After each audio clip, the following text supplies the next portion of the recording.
सर्वस्तरतु दुर्गाणि सर्वस्तरतु दुर्गाणि सर्वो भद्राणि पश्यतु सर्वसद्बुद्धिमाप्नोतु सर्वसद्बुद्धिमाप्नोतु सर्वस्तु नन्दतु सर्वस्तु नन्दतु।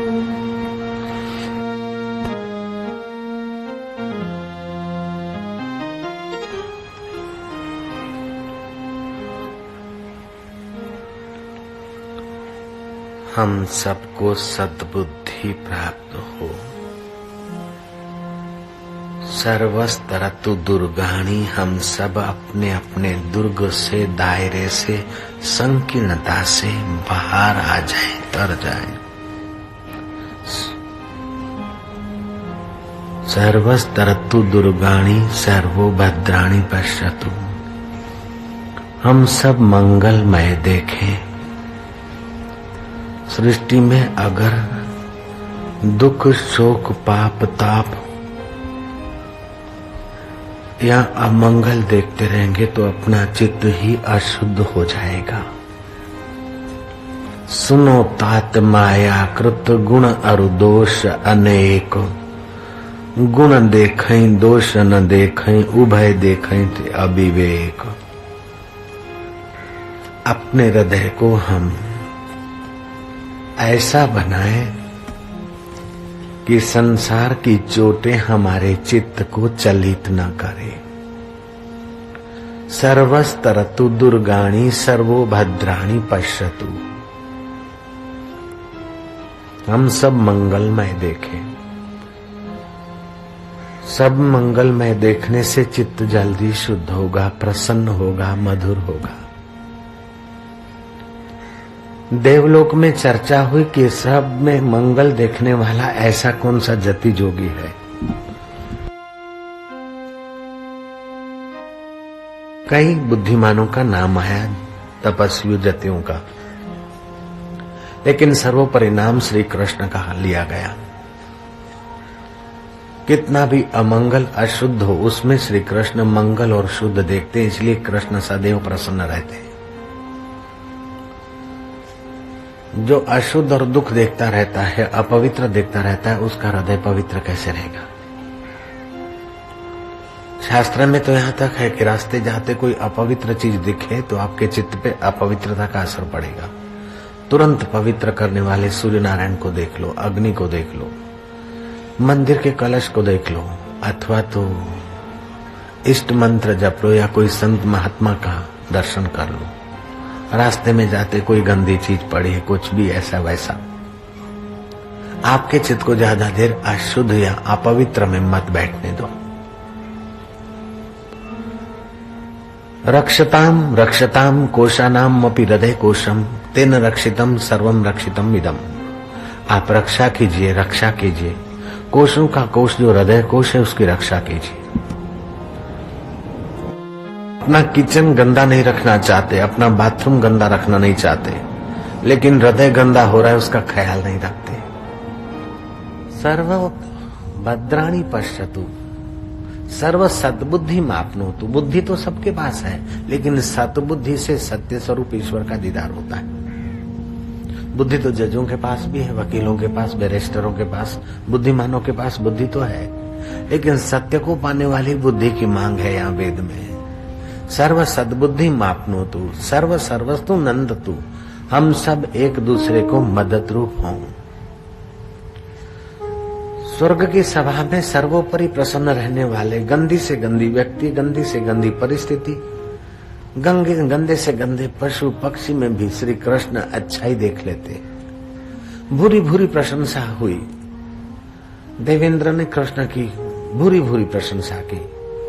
एक देवता को शंका हुई कि गंदे से गंदी व्यक्ति, पशु पक्षी कृष्ण कैसे देख लेते होंगे अच्छाई उनकी। श्री कृष्ण जहां से पसार हो रहे हैं, वहां सकड़ी गली में देवता कुत्ते का रूप लेकर आ गिरा। वहां पूंछ कटी है, शरीर में चांदे पड़े हैं, पीप बह रहा है, रक्त बह रहा है, बगैया भंडारा करती है, बुरी बदबू आ रही है।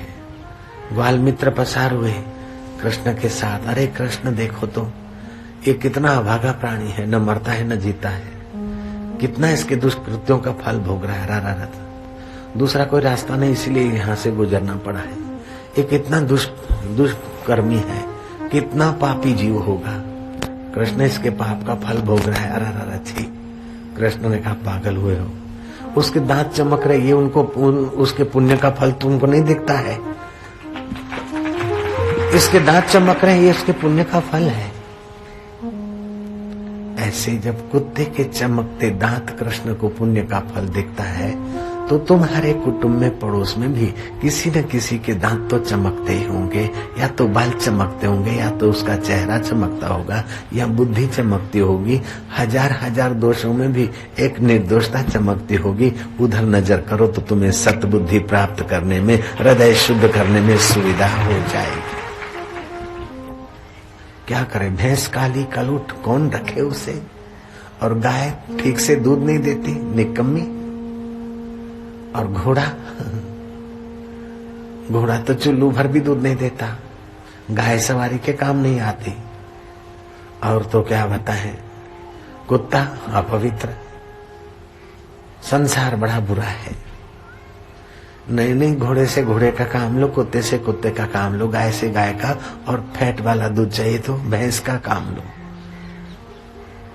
शरीर में अंग भिन्न भिन्न है, अच्छे अंग भी हैं और मलिनता निकालने वाले अंग भी है, लेकिन कुल मिलाकर मैं हूँ, अपने आप को मानते हैं। ऐसे सृष्टि में न जाने कितना कितना वैचित्र दिखेगा। किस किस को आप इमली खाकर देखोगे, किस किस को नींबू चाटते हुए देखोगे, अरा ऐसा हो गया, अरा ऐसा हो गया, अरा ऐसा हो गया। पोल्यूशन तो बहुत है, अरा है तो है, अरा करके और उसको बढ़ाते क्यों अपने मन में। मिटाने की योग्यता है, जरूर मिटाओ, लेकिन मिटाने की जहां योग्यता नहीं, पहुंच नहीं, वहां से मन हटाकर जहां से तुम्हें आनंद मिले, प्रसन्नता मिले, माधुर्य मिले, वहीं उस सत्य में प्रवेश पाने की सद्बुद्धि का आप विकास करो। अंतःकरण शुद्ध होगा, पवित्र हो जाएगा, हृदय प्रसन्न हो जाएगा। श्रीमद् भागवत की कथा आगे चलती है कि पांडव राज्य करने लगे।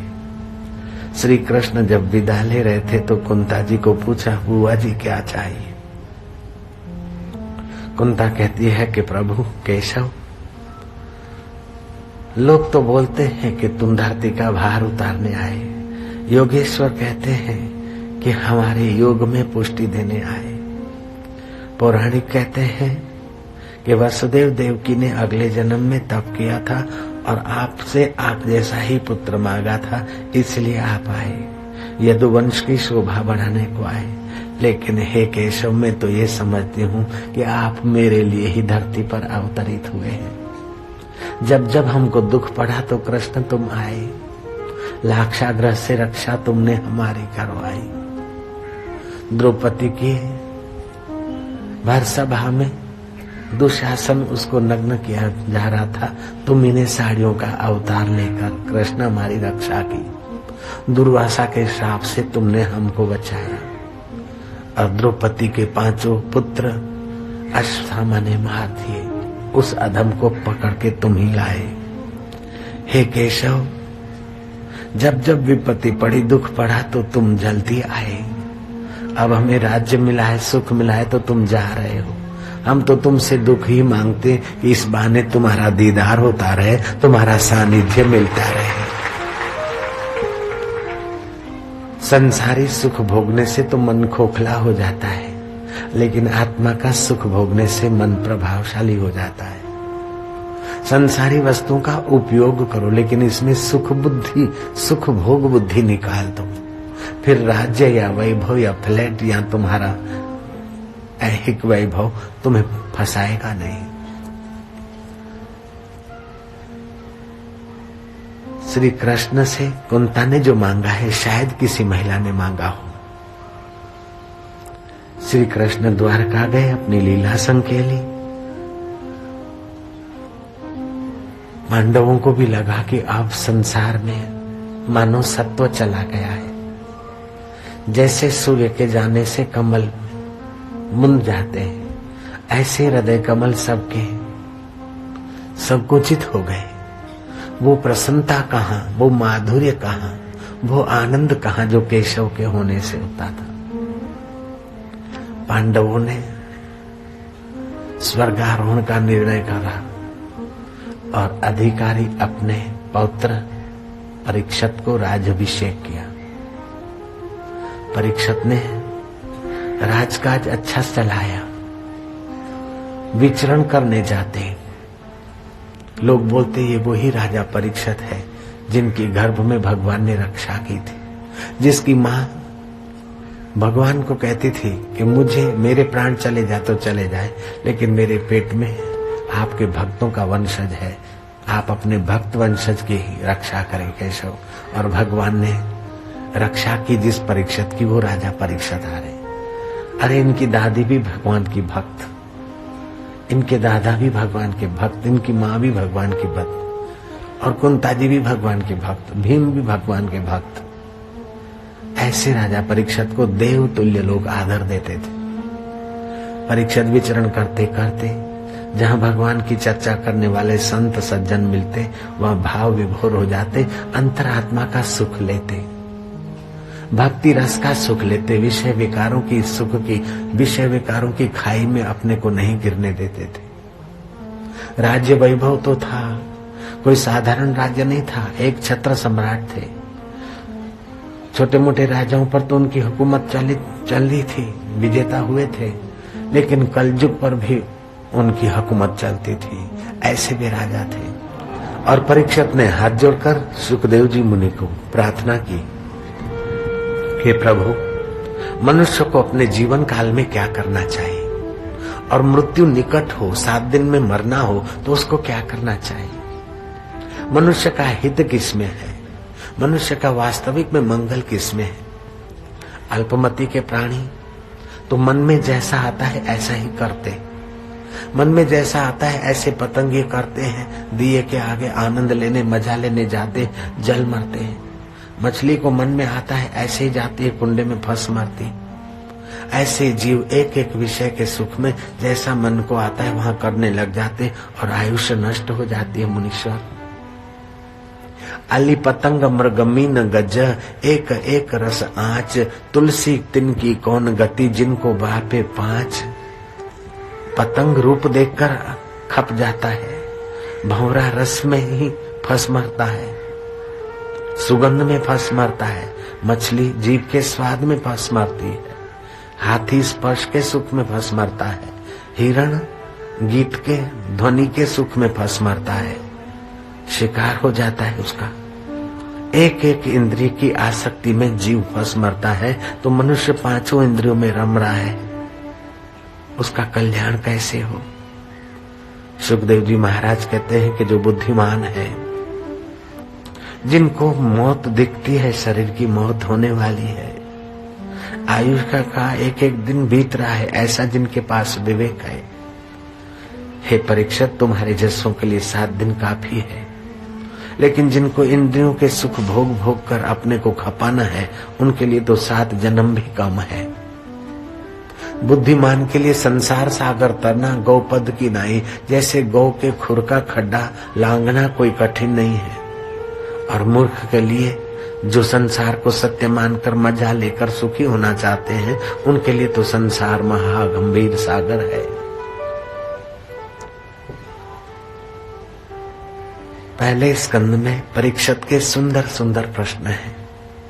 सुखदेव जी महाराज उसकी सुंदर मति का बखान करते कि तुमने लोकहित के बहुत अच्छे प्रश्न पूछे, आत्म कल्याण के अच्छे प्रश्न पूछे राजन।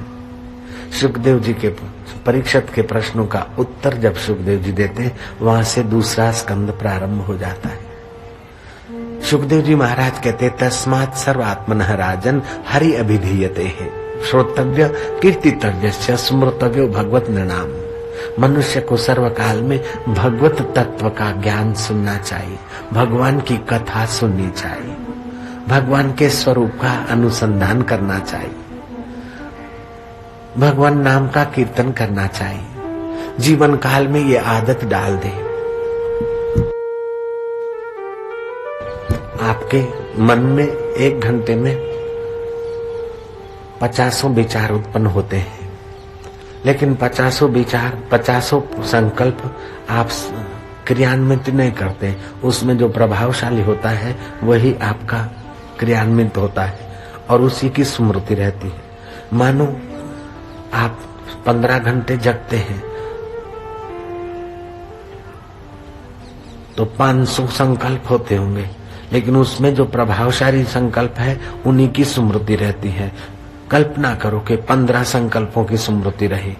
15 रोज के तो हफ्ते के 120 नहीं, हफ्ते में जो उनमें भी ज्यादा प्रभावशाली होंगे उन्हीं की आपको स्मृति रहती है।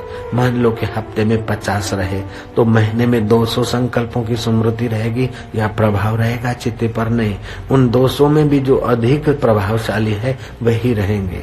मानो 60 रहे तो 12 महीने के 720 संकल्प या संस्कार दृढ़ रहेंगे? नहीं, उन सब में जो सार है उनकी स्मृति बनी रहेगी और उन जैसी वो क्रिया की है ऐसी आदत बनेगी।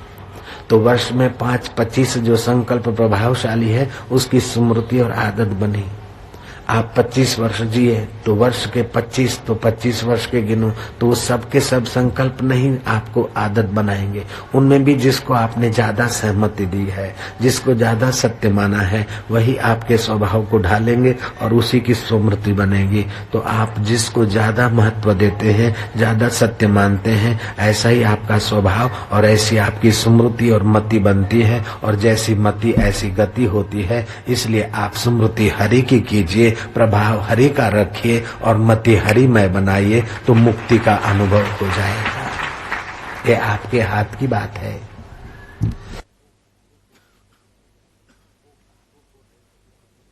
को काहू को नहीं सुख दुख करी दाता, निज कृत कर्म भोगत ही भ्राता। कोई किसी के सुख दुख का दाता नहीं है। निमित्त भले कोई बन जाए, लेकिन हमारे कर्म हमारे विचारों से हम सुखी दुखी होते रहते हैं और बंधन और मुक्त की यात्रा करते रहते हैं। इसलिए हे राजन, मनुष्य को चाहिए कि जीवन काल में श्री हरि की कथा सुने, श्री हरि का ज्ञान श्रवण करे, नहीं तो संसार का राग द्वेष घुसेगा। जिन हरि कथा सुनी नहीं काना, श्रवण रंध्र एहि भवन समाना। जे नहीं करहि राम गुण गाना, जी है सुधाधुर जी है समाना। जिसने हरि कथा अपने कानों में नहीं भरी, उसने कहे कानों में तो संसार का विष जाएगा, राग और द्वेष।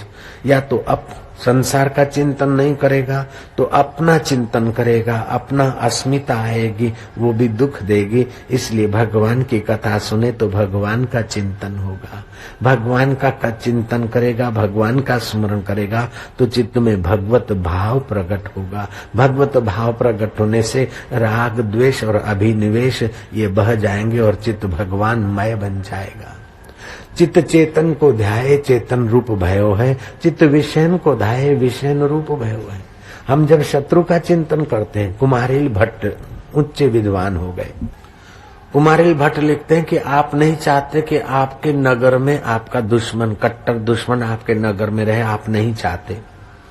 आपके मोहल्ले में तो नहीं चाहते, नगर में भी नहीं चाहते, आप अपने मोहल्ले में भी नहीं चाहते, आप अपने पड़ोस में भी नहीं चाहते, आप अपने घर में तो शत्रु को नहीं चाहते हैं। लेकिन शत्रु का चिंतन करते करते आप अपने दिल और दिमाग में शत्रु को भरते हैं। भगवान का चिंतन करके दिल दिमाग में भगवान को भरिएगा। ये आपके हाथ की बात है।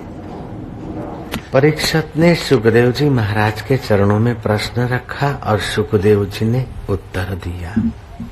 यहाँ से दूसरे स्कंद का आरंभ होता है। तीसरे स्कंद में 3 महिलाओं की बात आती है। एक है जो दैत्यों की माँ बनती है, दूसरी जो है भक्त की माँ बनती है और तीसरी भगवान की माँ बनती है। नारी में वह योग्यता है चाहे अपनी योग्यता को बिखेर के दैत्य जैसे पुत्रों को जन्म दे, चाहे योग्यता का ठीक उपयोग करके देवता जैसे बालकों को जन्म दे, चाहे योग्यता को विकसित करके भगवान जैसे संतान को धरती पर अवतरित करे। नारी में ये शक्ति है।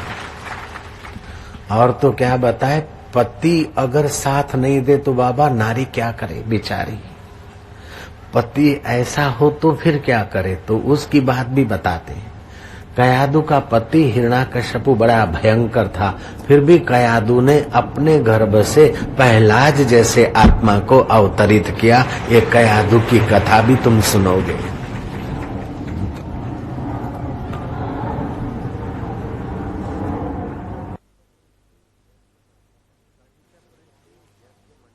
कश्यप ऋषि यज्ञ मंडप में थे, संध्या का समय था। इसको प्रदोष काल बोलते हैं। प्रदोष काल में भोजन या प्रदोष काल में मैथुन शरीर को और बुद्धि को कमजोर बना देता है। प्रदोष काल में मैथुन संसारी व्यवहार, पति पत्नी का व्यवहार नहीं करना चाहिए। श्राद्ध के दिनों में नहीं करना चाहिए, पर्व के दिनों में नहीं करना चाहिए, नहीं तो बुद्धि पर बहुत खराब असर पड़ता है।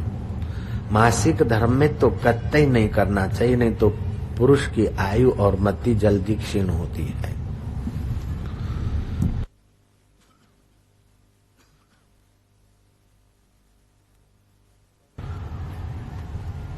कर्दम ऋषि, कश्यप ऋषि यज्ञ मंडप में बैठे थे। संध्या वंदन आदि का समय था, वे नित्य कर्म में लगने वाले थे। दीति आई और अनधिकार मांग करने लगी कि मैं काम से पीड़ित हो रही हूं और मुझे काम सुख दो, सेक्सी सुख की मांग की। कश्यप ऋषि ने कहा, देख इस समय ये व्यवहार करने का नहीं। एक तो स्थान पवित्र है, भजन करने की जगह है, दूसरा संध्या काल है, तीसरा शिव जी के गण और कभी कभार शिव जी भी सूक्ष्म रूप से विचरण करते, तो शिव जी की भी अवज्ञा होगी। और चौथी बात, धर्म के विरुद्ध है ये समय।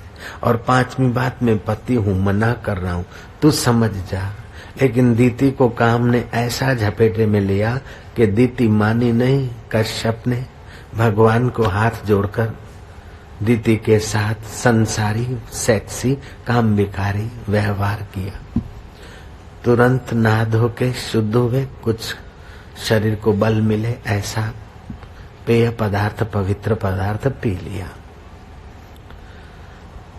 काम आता है तो मति को अंधा बना देता है, जाता है तो जगा के जाता है। काम विकार भोगने के बाद जो वैराग्य आता है, जो विवेक आता है, उसका अगर आदर करे तो सब महापुरुष बन जाए और महान देवियां बन जाए। आप मेरे को न मानो, भगवान को न मानो, केवल अपने अनुभव को मानो, तभी भी आप महान हो जाएंगे। झगड़ा करने के बाद शरीर थक जाता है, अशांति होती है, लेकिन ध्यान करने के बाद चित्त में शांति और मधुरता आती है। काम भोगने के बाद शरीर निस्तेज और कमर कमजोर और मन खिन्न हो जाता है। तो जो काम करने से हमको घाटा पड़ा ऐसा महसूस होता है, उस काम को जल्दी जल्दी न करे, संयम रखे। और जो काम करने से चित्त प्रफुल्लित होता है, पवित्र होता है, मति शुद्ध होती है और भगवान की निकटता आती है, ऐसा जो सत्संग, ध्यान और भगवत कथा का अनुभव होता है, उसी को अपने जीवन में लाओ तो कल्याण हो जाए, महान बन जाए। जहाँ राम तहाँ नहीं काम, जहाँ काम तहाँ नहीं राम, तुलसी दोनों रह न सके, रवि रजनी एक ठाम, सियावर रामचंद्र की। काम केंद्र, सेक्सुअल केंद्र नीचे है। जब आप भाव में आते तो आपका मन और प्राण चौथे केंद्र में होता है, वहाँ राम का सुख मिलता है। जब राम का सुख होता है तो काम का कीचड़ नहीं होता, और जिस समय काम के कीचड़ में मन होता है तो उस समय हृदय का राम का सुख नहीं है। रामायण की कथा एक छोटी सी, कुंभकर्ण को रावण ने जगाया और सारी बात कह सुनाई कि मैं सीता जी को लाया हूं और सीता किसी कीमत पे मानती नहीं है। अब बड़े बड़े योद्धे मारे गए हैं, नहीं तो मैं तुझे नहीं जगाता था। भाई मैं बड़े संकट में हूं और कैसे भी करके अब लंका की राज और तेरे भाई का जीवन तेरे हाथ में है। कुंभकर्ण कहता है कि हम लोग तो रूप बदलने में सक्षम है। रावण, तुम तो जानते हो रूप बदलना, ये विद्या तो है तुम्हारे पास, तुम क्यों नहीं अपना रूप रावण जैसा बनाकर सीता के पास चले जाते और सीता तुमको उसी समय स्पर्श कर देगी तो सीता का सतीत्व नष्ट हो जाएगा, राम तुरंत हार जाएंगे और सीता को फुसलाना क्या बड़ी बात है, तुम राम का रूप क्यों नहीं बनाते हो। रावण कहता है कि छोड़ ये बात, मैं सारे पापड़ वेल के थका हूं तब तुझे जगाया है। बोले कैसे? बोले मैं राम का रूप बनाने के लिए राम का चिंतन करता हूँ, जब राम का चिंतन करता हूँ तो तेरी भाभी भी बहन जैसी लगती, तो उधर कैसे जा सकता हूँ। राम के चिंतन का ऐसा प्रभाव है। राम शब्द का भी प्रभाव है। राम के रकार से तुम्हारे सूक्ष्म शरीर में सूर्य तत्व डेवलप होता है। राम शब्द के मकार से चंद्र तत्व क्रिएट होता है। जैसे सूरज और चंद्रा के किरणों से तुम्हारा अन्न औषधि पुष्ट होकर तुम्हारे शरीर को पुष्ट करता है, ऐसे ही राम शब्द से तुम्हारा सूक्ष्म शरीर पुष्ट होकर डीप प्रेस और हाई बीपी और लो बीपी को फाइट करके तुमको तंदुरुस्त बनाने में बड़ी मदद करता है। न अयम आत्मा बलहीने न लभ्य। दुर्बल आदमी को ये आत्म पावर, आत्म ज्ञान नहीं मिलता है। तो बल कैसे आता है कि अंतःकरण की शुद्धि से, और बल आने पर आपके सामर्थ्य का आप सदुपयोग करेंगे। आपके अंदर बल नहीं तो आपके सामर्थ्य को लोग चुरा लेंगे, आपके धन को लोग हड़प लेंगे, आपकी जमीन को लोग हड़प लेंगे, आपके अधिकारों को लोग हड़प लेंगे। अथवा बल नहीं है तो आपके अधिकारों का आप ही दुरुपयोग कर लोगे। बल जीवन की मांग है, दुर्बलता पाप है। जयराम जी की दुर्बलता पाप है। शरीर से दुर्बल मत होइए, मन से दुर्बल मत होइए, बुद्धि से दुर्बल मत होइए। तो शरीर को बल, मन को बल और बुद्धि को बल जिस पिटारी से मिलता है उस परम पिटारी का नाम है परमात्मा। जयराम जी की उस परमात्मा के साथ जोड़ने वाला जो साधन है उसको बोलते मंत्र साधना। मंत्र, मंत्र जाए। दूसरा अर्थ है अंतर में जिसका मनन करो उसको मंत्र बोलते हैं। तुलसीदास ने मंत्र जाप को भक्ति का 5वां सोपान कहा है। मंत्र जाप मम दृढ़ विश्वासा, पंचम भक्ति य वेद प्रकाशा। राम नाम की औषधि खरी नियत से खाए, अंग रोग व्यापे नहीं महारोग मिट जाए, सियावर रामचंद्र की जय। डॉक्टर हर्बर्ट बेंसन कहता है कि मंत्र जाप से बड़े बड़े रोग मिटाए जा सकते हैं। मंत्र जाप से, केवल मंत्र जाप से, बिना ऑपरेशन के, बिना इंजेक्शन के, बिना कैप्सूल के, बिना और औषधियों के मंत्र जाप से रोग मिटाए जा सकते हैं। और मंत्र जाप से निपटों को पुत्र दिए जा सकते हैं। अब बेंसन कहता है लेकिन भारत के संतों ने तो 5000 वर्ष पहले आम का फल दे दिया, माई ने नहीं खाया, गाय ने खाया, तो गाय के कुख से मनुष्य आकृति का बालक पैदा करके दिखा दिया है। भाई हम उनको प्रणाम करेंगे। जय राम जी की।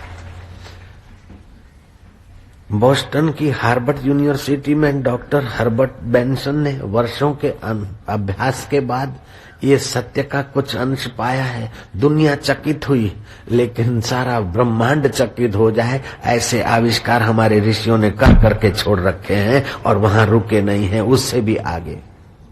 चरेवेती चरेवेती, ऐसे ऐसे जहाजों का वर्णन आता है कि उसमें पूरा पूरा नगर ही उड़ता फिरता था। एक सम्राट ने तो जहाज में अपना राज्य स्थापित कर दिया। तुमको 4 फ्लैट मिल गए, 2 मकान मिल गए, 2 फैक्ट्री मिल गए, आप इसी में खुश हो गए।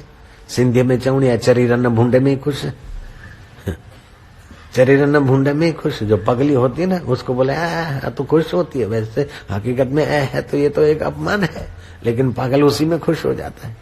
ऐसे कहाँ तो तुम्हारा मनुष्य जन्म, कहाँ तुम परमात्मा के अविभाज्य अंग, परम तत्व का साक्षात्कार करने की योग्यता ईश्वर ने तुमको दी और तुम एक फ्लैट में राजी हो रहे हो। 2 मकान में अपनी जिंदगी खपा दिया, 5-25 करोड़ में अपने को पूरा भाग्यशाली मानकर बैठ गए। अब 25 करोड़ से तुम अगर बड़े हो गए तो तुम्हारा बड़प्पन नहीं, ये 25 करोड़ का बड़प्पन है। तुम्हारा बड़प्पन तो दब गया। जिस दिन वो 25 करोड़ नहीं होंगे या 5 करोड़, उस दिन तुम वही के वही छोटे। तुमको कुर्सी मिली तो तुम्हारा बड़प्पन तुम मानते हो, तो कुर्सी चली गई तो तुम्हारा बड़प्पन नष्ट हो गया। तुमने अपने बड़प्पन को नष्ट चीज होने वाली चीजों में बिखेर दिया। मैं इतना बड़ा 6 फुट का लगता हूँ, थोड़ी हड्डियां बड़ी होने से तो अपने हड्डियों में बैठ गया मैं बड़ा। थोड़ा मांस बढ़ा के मैं मोटा हूँ, नहीं। मांस बढ़ने से तू मोटा नहीं, हड्डियां लंबी होने से तू लंबा नहीं, हड्डियां नाटी होने से तू नाटा नहीं, धन बढ़ने से तू बड़ा नहीं और धन घटने से तू कंगाल नहीं, और सत्ता मिलने से तू बड़ा नहीं और सत्ता जाने से तू छोटा नहीं। तू तो ऐसा है कि तमाम आंधी तूफान चढ़ाव उतारा है, फिर भी एक तिल नहीं दूजा समाऊंदा। तू ऐसा अमर आत्मा है, अपने को पहचान यार। कब तक अपने को सताएगा, कब तक धोखा खाता रहेगा। गोरखनाथ जी ने ठीक कहा है, एक भूला दूजा भूला, भूला सब संसार, विण भूलिया एक गोरखा जिसको गुरु का आधार। एक युवराज नया नया अभिषेक हुआ था, पिता स्वर्गवास हो गया था। मैं बड़ा भाग्यशाली हूँ, बड़ा राजा हूँ।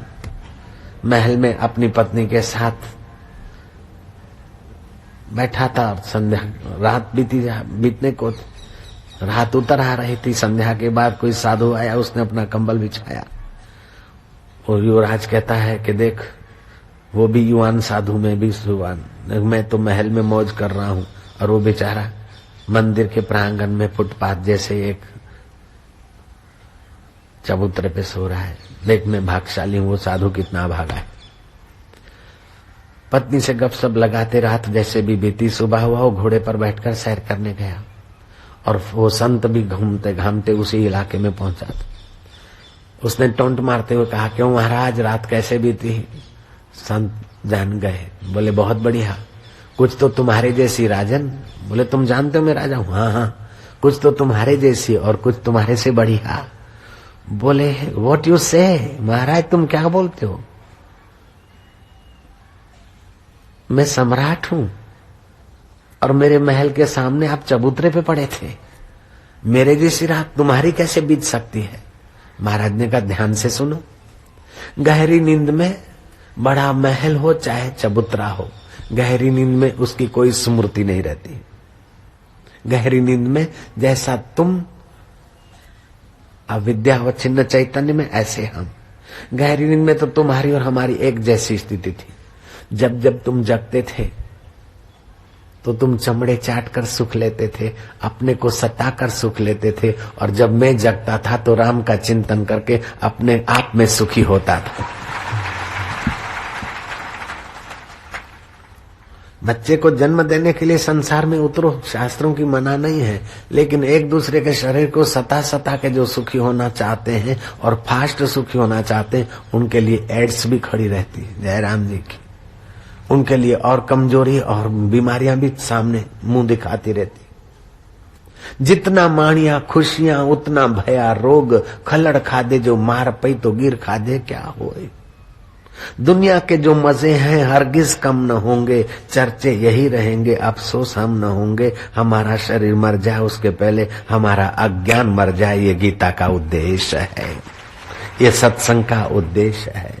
अज्ञानेन आवृतम ज्ञानम, कृष्ण कहते हैं, ना दत्तम कश्चित पापम, मैं किसी को पाप देकर दुखी बनाने के लिए कोई प्रयत्न नहीं करता हूँ, और किसी विशेष व्यक्ति को पुण्य देकर मैं सुखी बनाता हूँ, ऐसा नहीं है। वो तो अपने ही अज्ञान से उनका ज्ञान ढक गया है और ऐसे ही कर्म करके बनाते हैं। जैसे स्लाटर हाउस में बिजली की लाइन जाती है तो बिजली थोड़ी स्लाटर हाउस के निर्दोष प्राणियों को कत्ल करने का संकल्प करती है, अथवा बिजली थोड़े यहाँ आती है कि चलो बाबा जी की कथा हो रही है तो मैं यहाँ काम में लग जाऊं, मेरे को पुण्य होगा। नहीं, एम्पलीफायर फिट कर दो तो ये आवाज करके सेवा करती है, और स्लाटर हाउस के वो तीक्ष्ण इंस्ट्रूमेंट फिट कर दो तो हत्या करती। बिजली इसमें क्या करे? भगवान कहते मैं किसी को पाप के तरफ प्रेरित नहीं करता हूँ। ना दत्तम कश्चित पापम, मैं किसी को पाप नहीं देता हूँ। दुख नहीं देता हूँ। ना दत्तम कश्चित पापम ना सुकृतम विभो हो, अज्ञानेन आवृतम ज्ञानम तेन मोहंती जनतवा। अज्ञान से उनका अपना असली ज्ञान ढक गया है, इसलिए वे विमोहित हो जाते हैं, मोहित हो जाते बेचारा। मोहित मतलब उल्टे ज्ञान के तरफ चले जाते हैं। गीता उल्टा ज्ञान मिटाकर सही ज्ञान की दिशा देती है। मशीन को काम दिया जाता है, इंसान को ज्ञान दिया जाता है, और ज्ञान भी 3 प्रकार का होता है। एक जो आजकल स्कूल कॉलेजों में सिखाया जाता है वो पेट भरने का ज्ञान हम बोलते हैं उसको। दूसरा योगियों के पास जो सिखाया जाता है उसमें अंतःकरण में सामर्थ्य भरने का ज्ञान है, योग शक्ति के द्वारा।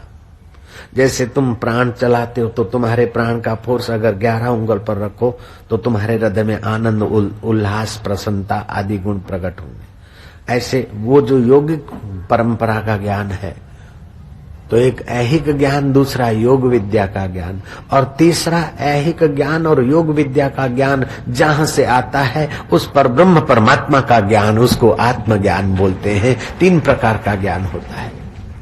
पेट भरने के लिए तो ऐहिक ज्ञान का उपयोग कर लो, मना नहीं है, लेकिन हृदय भरने का भी तो जरूरत है। और हृदय जिससे भरा जाता है उस परमेश्वर को भी अपने आप में भरो और अपने को उसमें भरो, तो बस ब्रह्म ज्ञान हो जाएगा, परम ज्ञान हो जाएगा। लब्ध्वा ज्ञानम पराम शांति, वो परम ज्ञान उपलब्ध होने से परम शांति हो जाती। नहीं तो बिचारी शांतियां आती और भाग जाती। 2 प्रकार के व्यक्ति, एक होते हैं जो एक की शरण जाते हैं, उन्हें श्रद्धालु कहा जाता है। मूर्ख लोग उन्हें अंधश्रद्धालु कह दे, लेकिन शास्त्र उन्हें श्रद्धालु कहते हैं।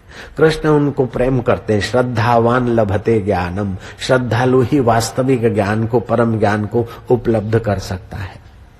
ऐसे लोग होते हैं। एक होते हैं श्रद्धालु जो एक की शरण जाते हैं, दूसरे होते हैं नास्तिक। आस्तिक एक की शरण जाते और नास्तिक अनेक की शरण जाते हैं। हे सिगरेट तू सुख दे, हे वाइन तू सुख दे, हे डिस्को तू सुख दे, हे पान मसाला तू सुख दे, हे ऐसा तैसा तू सुख दे। हजारों परिस्थितियों के पीछे घूमते फिरते सुख की भीख मांगते। और जो श्रद्धालु हैं वो भगवान के नाते काम करते और भगवान से ही सुख मांगते और भगवान में ही सुखी अपने को जानते हैं। ऐसे होते श्रद्धालु। सुख सपना दुख बुलबुला, सुख सपना दुख बुलबुला, दोनों है मेहमान, दोनों है मेहमान, दोनों बीतन दीजिए, दोनों बीतन दीजिए, सो हमको पहचान, सो हमको पहचान। महस शक्ति का विकास विचार का उदय कर देगा। विचार का उदय शक्ति का विकास कर देगा।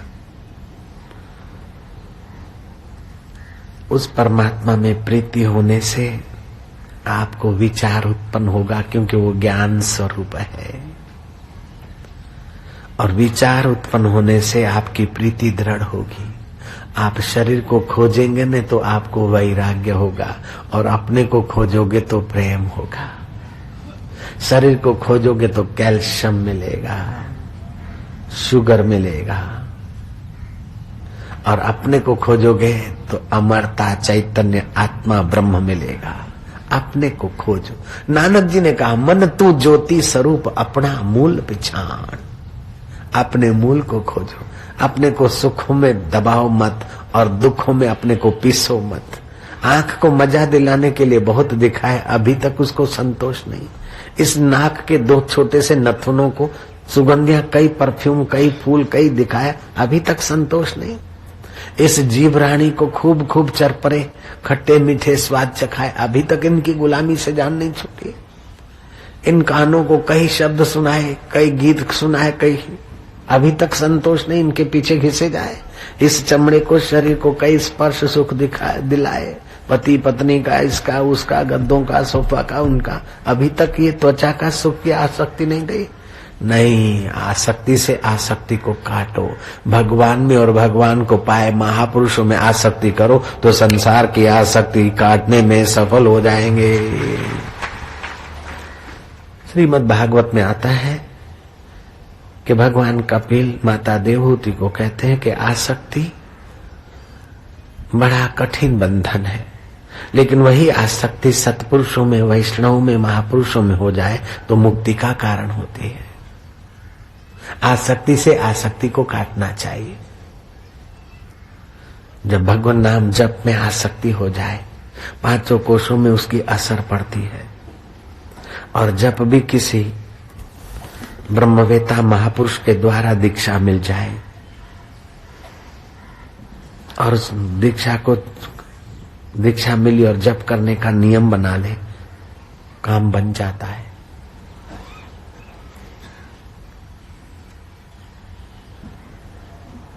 अब हम पौराणिक जगत में चलते, थोड़ा सा पौराणिक कथा है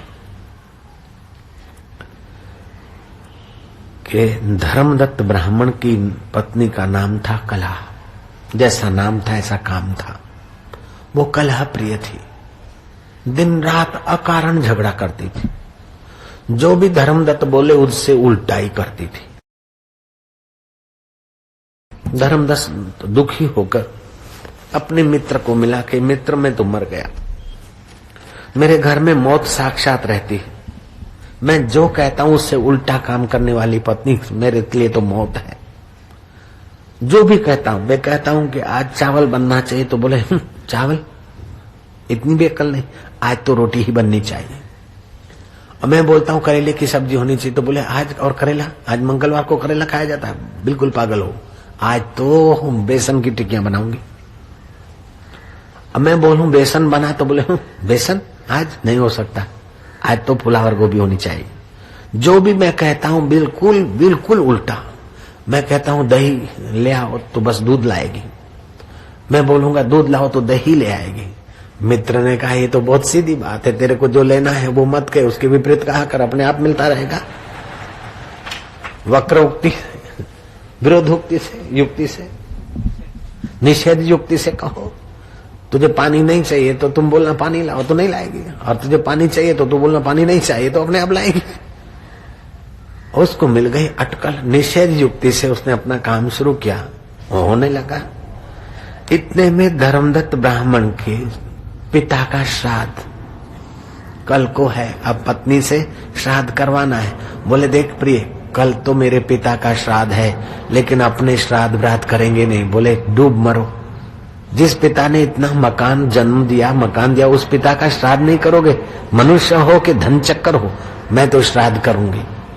बोले श्राद्ध तो करना, लेकिन ब्राह्मणों को मत बुलाना। मैं तो ब्राह्मण को जरूर बुलाऊंगी। ब्राह्मणों को तो बुलाए, लेकिन बहुत बढ़िया बढ़िया पकवान मत बनाना, मैं तो बनवाऊंगी। और सारा बनवाया, अच्छा पकवान खिलाए ब्राह्मण को तो तेरी मर्जी है, लेकिन उनको दक्षिणा मत देना। बोले दान के ऊपर दक्षिणा नहीं देंगे तो दान नहीं फलेगा। बुद्धू, इतना पता नहीं बुद्धू सिंह, दान के ऊपर दक्षिणा दी जाती है। जैसे मनी ऑर्डर करना है 100 रुपया तो 5 रुपया चार्ज भरनी पड़ती है, ड्राफ्ट के लिए भी चार्ज भरना पड़ता है। ऐसे ही दान के पीछे दक्षिणा होती है, तभी फलता है। मैं तो जरूर दान दूंगी। बोले दान तो दे दे, लेकिन कपड़े का टुकड़ा भी मत देना। बोले मैं तो पूरी धोती दूंगी, जाओ। ब्राह्मण भीतर भीतर अपने मित्र को धन्यवाद दिया, निषेध युक्ति बताने वाले मित्र को धन्यवाद दिया, और सारा श्राद्ध कर्म हो गया। इस कथा के पीछे तुमको इतिहास बता रहा हूं। ये कोई कलह कोई साधारण व्यक्ति नहीं है, ये राम की मां बनती आगे चल के। जयराम जी बोलना पड़ेगा। पुराण माना पुरानी कथा, कथन करना ही है तो फिर अपने मन के विकारी कथन की अपेक्षा पुराना कथन करो, महापुरुषों ने जो किया है। ज्ञान बढ़ेगा, सृष्टि की परिवर्तनता का ज्ञान होगा।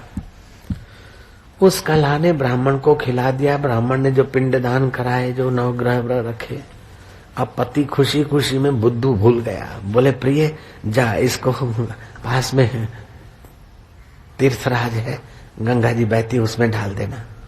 तो वो जाके गटर में डाल के आई। गटर में डाल के ऐसा बोलती तो गंगा में डालती।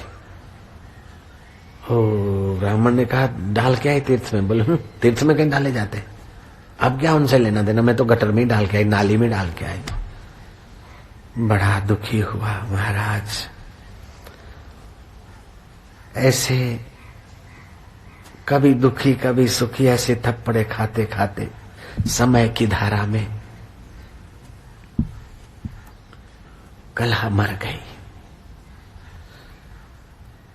धर्मदत्त ने उसकी जो कुछ अंत्येष्टि करनी होती, लेकिन उसका हृदय खुश नहीं था उसे। कथा कहती है कि कलहा मरी और उसका अवगत कैसे मरी कि धर्मदत्त के साथ नहीं बनता है, और धर्मदत्त को स्नेह चाहिए तो किसी पड़ोसी बहन से कोई बातचीत करता था और कलहा ने देख लिया।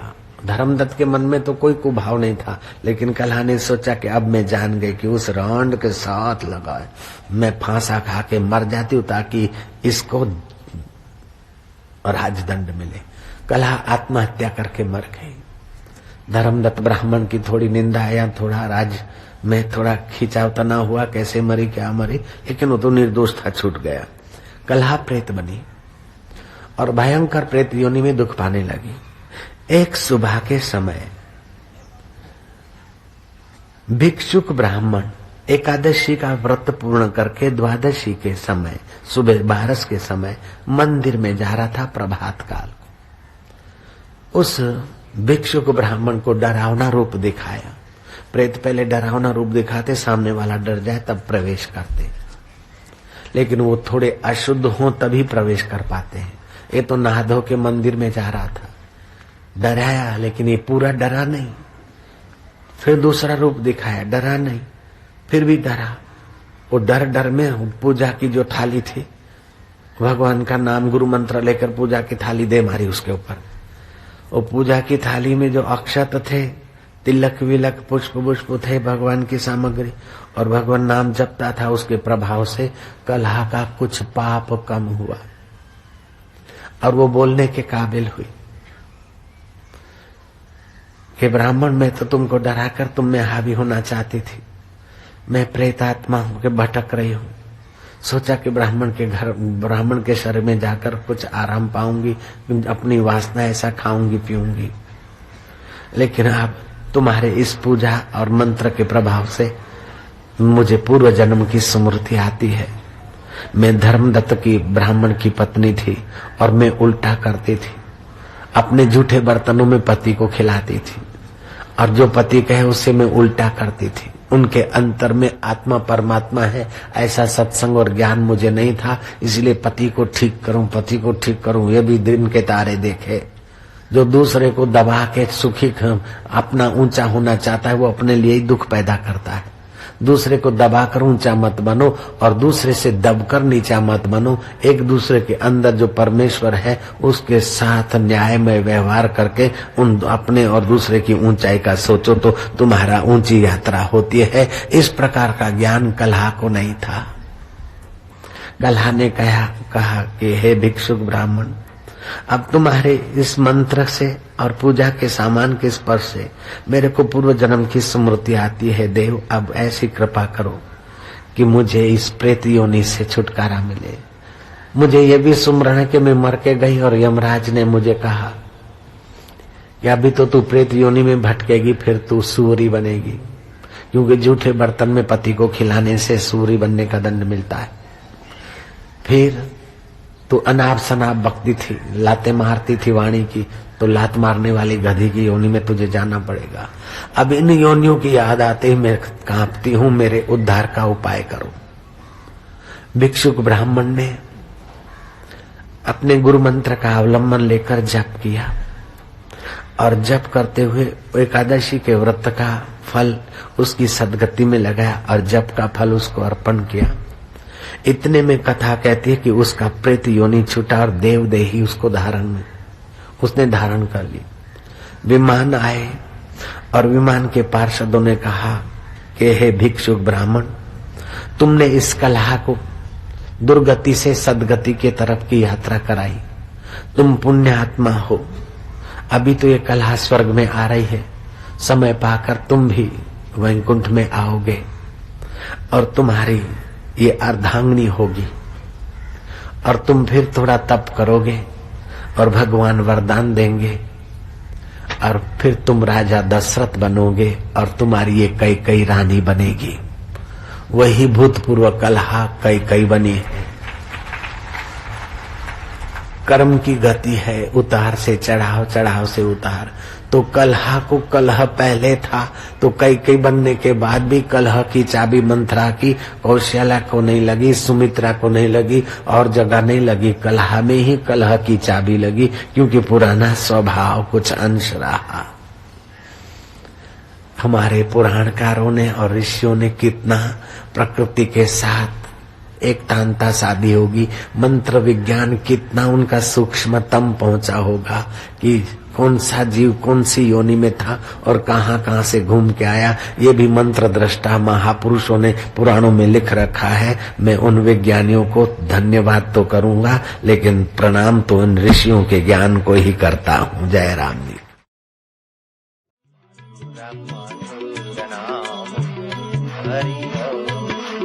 दिलों का दुल्हरा नाम हरि हरि ओम, भक्तों का सहारा नाम हरि हरि ओम, गली का किनारा नाम हरि ओम, आपका निवारक नाम हरि हरि ओम।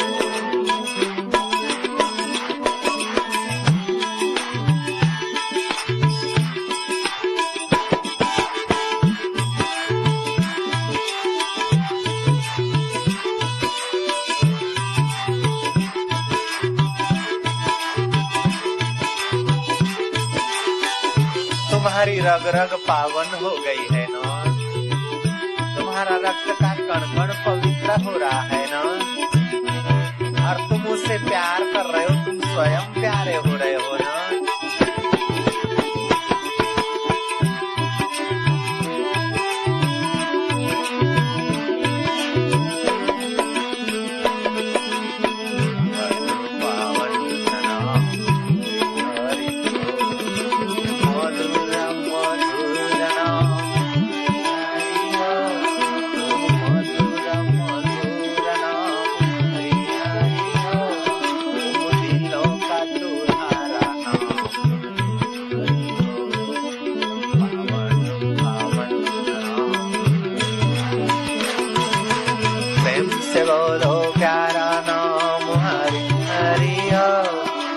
गली का किनारा नाम हरि हरि ओम, भक्तों का सहारा नाम हरि हरि ओम। फिर से बोलो वही नाम हरि हरि ओम।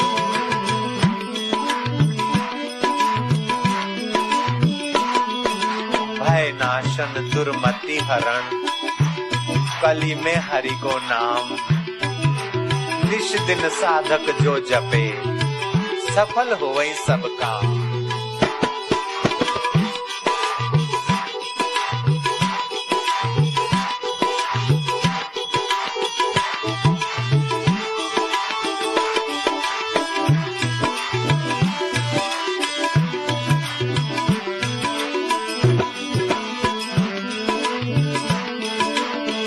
लौका दुल्हरा नाम गली का किनारा नाम हरि ओम, पाप का निवारक नाम हरि ओम, मीरा बोले प्यारा नाम हरि ओम, गौरांग का सहारा नाम हरि हरि ओम, पावन पावन नाम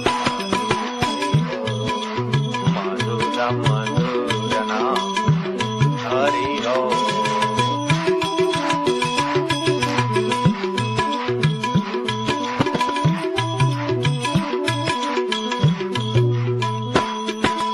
राम बोले प्यारा नाम हरि हरि ओम, गौरांग का सहारा नाम हरि ओम, नरसी बोले वो ही नाम हरि हरि ओम, ब्रह्मा का प्यारा